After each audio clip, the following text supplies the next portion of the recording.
Hello. Continue tayo sa ating trading dito sa $1 na starting capital. So, nasa 8.37 ng ating fund.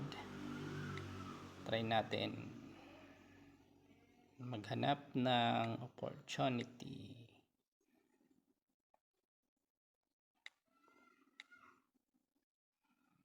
Opportunity to trades. 1 minute time frame, 1 minute expiry tayo.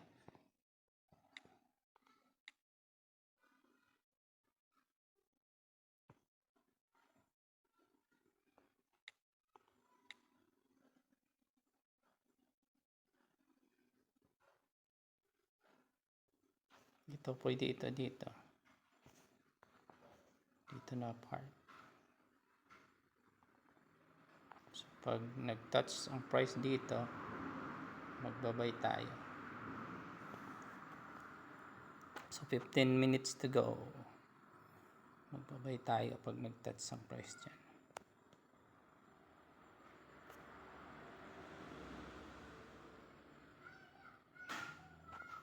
2, 1. Okay, buy tayo. So for 1 minute, nag-buy tayo. Tataas ang price for 1 minute. Dahil kinuha niya tong area na to. Dito, kinuha niya to. Actually, medyo risky ang ating hindi pa niya nakuha ang level na to.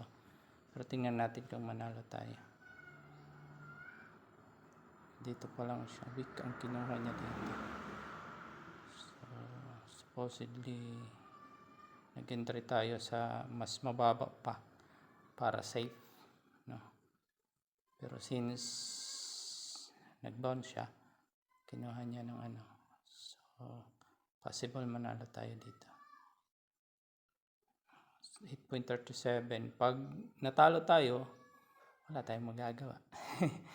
Anyway, yung sinasabi ko, okay, na strategy dapat may strategy tayo. So yung pera natin ngayon ay 16.07. So nanalo tayo, guys. Dito nanalo tayo. So tayo natin uli yung 16.07.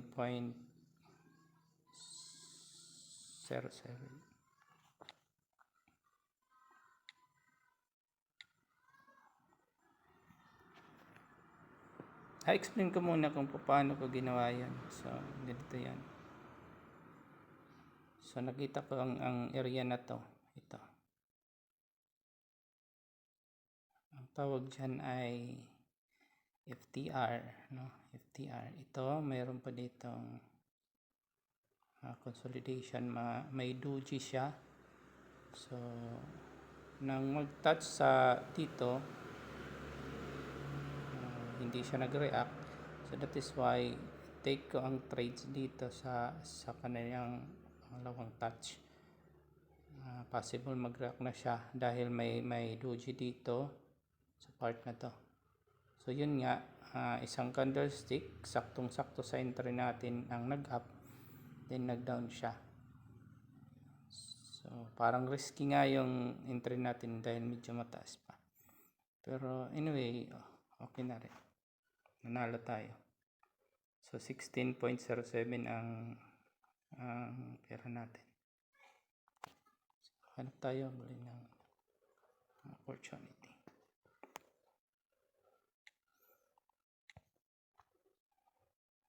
Inuulit ko, kung gusto nyong matuto, may link sa baba, no? Register lang kayo.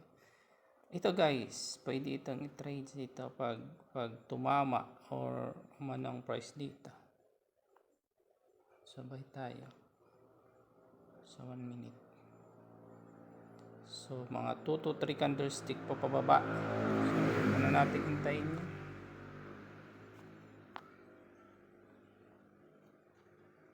Hanap tayo ng iba. 16.07. So mga dalawang entry tayo ngayon dahil palaging isang entry lang bawat video. So medyo mahaba ngayon yung video natin. Maikli kasi yung ibang video dahil pinuputol or gusto ng YouTube siguro na naputol-putulin ko yung yung video. Ayaw ng lahat. Okay, ito. Pwede tayong mag-enter dito since na may nakita tayong ito. Pag nag-close ang candle na yan, mag-enter tayo. Pag nag-close ang candlestick na yan, pababa. So dapat mabasag niya muna yung ito. Itong level na to. Or mas bumaba pa siya sa level na to. Pag bumaba siya, doon tayo magbabay. Pag hindi siya bumaba, tingnan natin kung may confirmation na inire-respect niya ito, ang level na to. So doon tayo magbabay. Pwede natin hintayin yan dahil 18 seconds na lang. So pag nag-close ito ng red, hindi muna tayo magbabay. Pero pag nag-close siya ng green, magbabay na tayo. Okay, wag muna tayong magbay. Dahil ang gagawin niya yan, kukunin niya muna to sa baba. Ito. Kukunin niya yan. Magko-consolidate niya dyan. Kukunin to. Dahil di niya na-respect ito. So, hintayin lang natin. Pag kinuha niya yan, gumawa siya ng panibagong lows or low. Doon na tayo magbabay. Pwede natin tingnan sa dito. So walang nakakasagabal. So ang trades dito ay since downtrend, so minor correction lang ang trades natin dito. Pag hindi siya mag-close ng green, hindi tayo magbabay. Yan. Yung candlestick na yan, kailangan mabasag niya yung wick dito sa baba. Itong wick na to. Pag hindi niya nabasag yan, walang buy na mangyayari.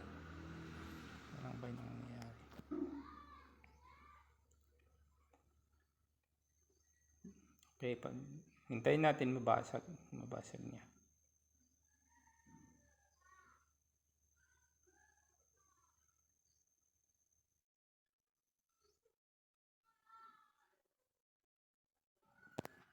Ang hinihintay nating entry guys, ito tulad nito.